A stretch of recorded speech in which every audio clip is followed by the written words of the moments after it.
Welcome, thank you for tuning in to Knives. Because there is some new information, and I've been getting a lot of good feedback from another YouTuber, Sharp Spears. And the guy has gone through a lot to research and stuff, and he provided me a couple links of images and other things that I could show, and I thought they have to be known and should be shared. In the last video, I was primarily focusing on frame locks and how the Sebenza frame locks and other frame locks, are built, and I did leave out back locks. And so if we were to do what is the strongest lock, there's some things that I thought I should bring into light. Now, between line locks and frame locks, there's a couple of ways they can all fail, basically. Okay, a frame lock will either unlock, it'll disengage, or it'll get stuck because it gets pushed in or pushed in further this way. Either this way, more locking in, or in towards the handle. But if it has a stabilizer bar, that's less. That helps against that. Or a new way that I want to show. And then with liners, it's the same thing. A liner lock, depending on how short it is and how angular this is, like how tilted it is, it'll bend further in or bend inward, like the Fox Deimos. Again, that bent inward. This lock bar, you can tell. Okay, now this is a blogger. His name is STR. Here's a picture of a Jankerson HD7. See right here. You see what happened to the titanium lock bar? Overall, he's saying between frame locks and liner locks, he says that they're looking at somewhere between, you can see right here, 65, 68 pounds. He's in none of the tests for frame locks made it to 100 pounds. Some liner locks actually hold more weight than frame locks. Strong liner lock can 0.08 inches thick, may hold up to 130 pounds before the lock defeats. So now that's something really to consider. Now, first interesting thing we'll mention is the cutout. Correct. In this, he's saying that, okay, if a liner lock were to bend or flex like that Bob Lum Tonto, and no, for anyone watching this video, I'm assuming you followed along, have seen the Fox Deimos test, and then you've also seen the last videos comparing the frame locks and stuff. And hopefully within all that, then you can kind of know where we're at now. And please watch those videos. It'll really help. The Bob Lum, when had negative pressure on the blade tang, it would flex, it would bend. And you could tell, because we had gone over that, if the lock bar is very long, it would more likely just, because the angle was more like this, maybe an angle, it's more of course likely to just slide out. But because it's like this, it wouldn't. It would bend or push inward and get jammed. Now, if you saw on that picture, though, what happened, well, to the frame lock is because the lock bar is so thick. The only plate, and since it was designed, Jankerson designed it. If you look at videos or pictures of the HD7, the HD7's lock bar is very short, and just so it proves that theory of that liner lock being short. Being short, the angle of this lock bar was very, very much tilted like that. So, of course, it would slide in this way. And that's what it did. And, of course, since its rigidity, its thickness, the more weaker spot was down here in that bend. Do you think, he says that he doesn't think that it matters which side the cutout is. I contest that. If you look, of course, if the frame lock is cut out on the other side, and on Jankerson's, if you rewind, it also was that way. But you can see on this hinder, and on Strider's, zero tolerances and stuff, the cutout is on the outside. And why that is because you can tell. If you've ever had, when you were a kid, if you remember when you had a pencil and you'd push down on it this way and it just wouldn't break, but if you push down it from the side, it just snap real easy. And that's the same idea. That force is going more directly downward, and so that's why this cutout is on this side. Now he was STR, that blog. He was talking about how that he feels that this then is the weaker point. It needs to be thicker. And if you look at when I show my review of the Terzula Strider, this area was hardened specifically. Now, so that definitely is a thought. How strong is the frame lock? Well, you're holding it. In my last video on liner locks, I talked about power equals force times distance over time, physics. And when you see cold steel tests and these tests where they put the blade in a vise and they hold it steady and then they hang weights.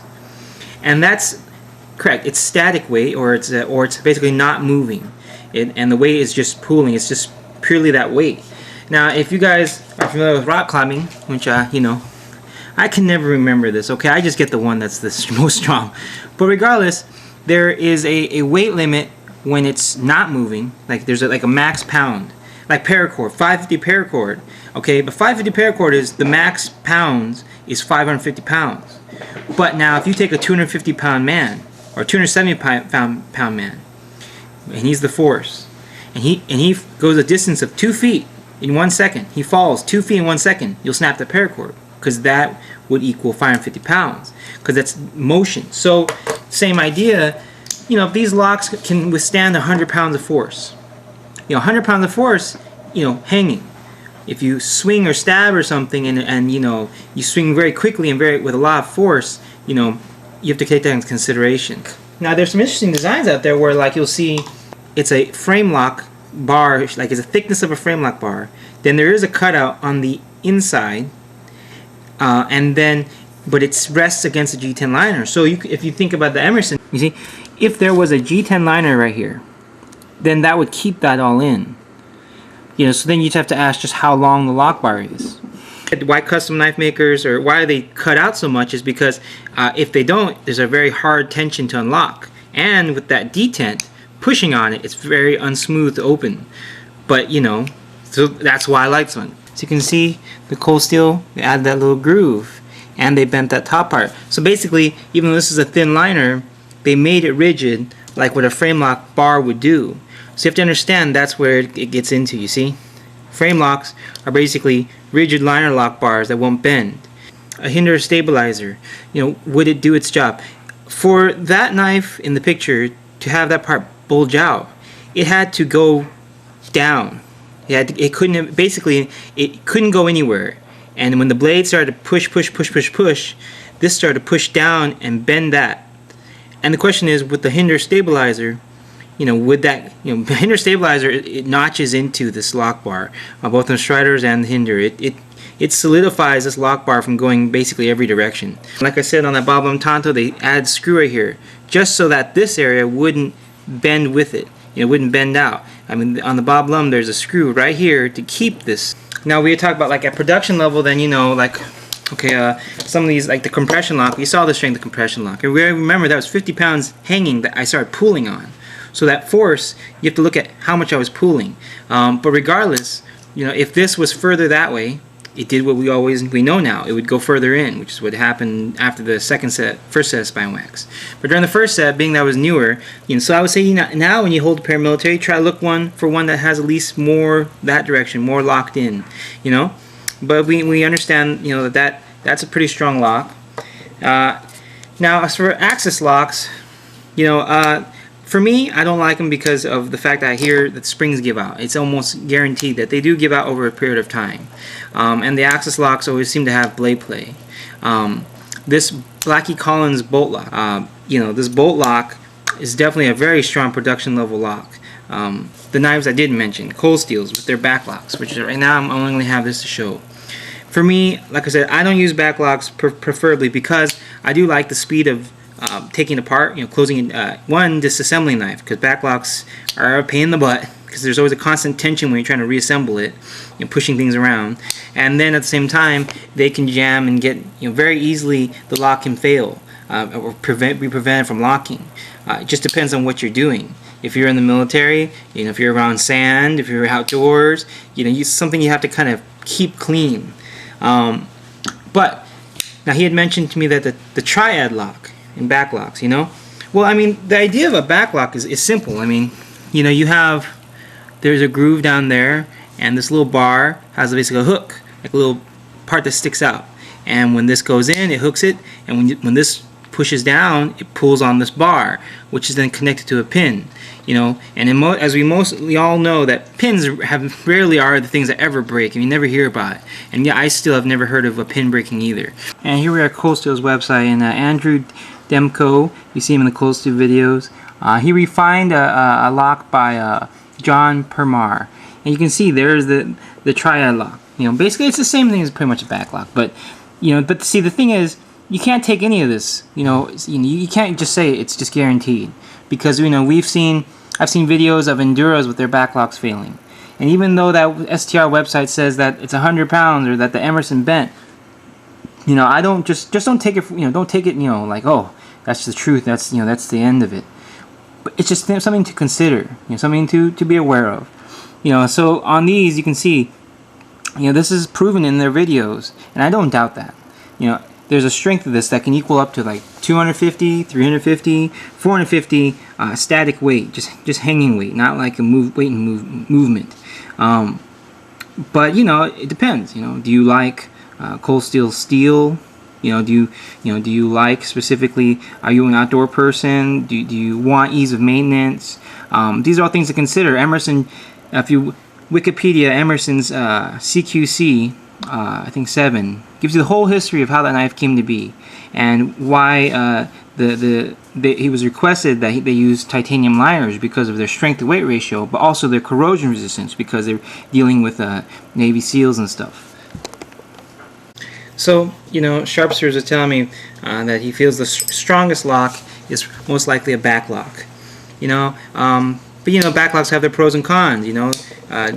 Closing them is maybe not as quick. Opening of them there's always resistance. There's a sort of speed that's missing, perhaps. But I will agree that the back locks, it's out there. It's just it's much more strength they have. But if it was if that HD7 had a liner, a G10 liner, probably that wouldn't have happened. It probably would have gone up much more, ability. Perhaps, before that part bend, that G10 liner would have busted 2 or 3 screws if it could have done that, that weight.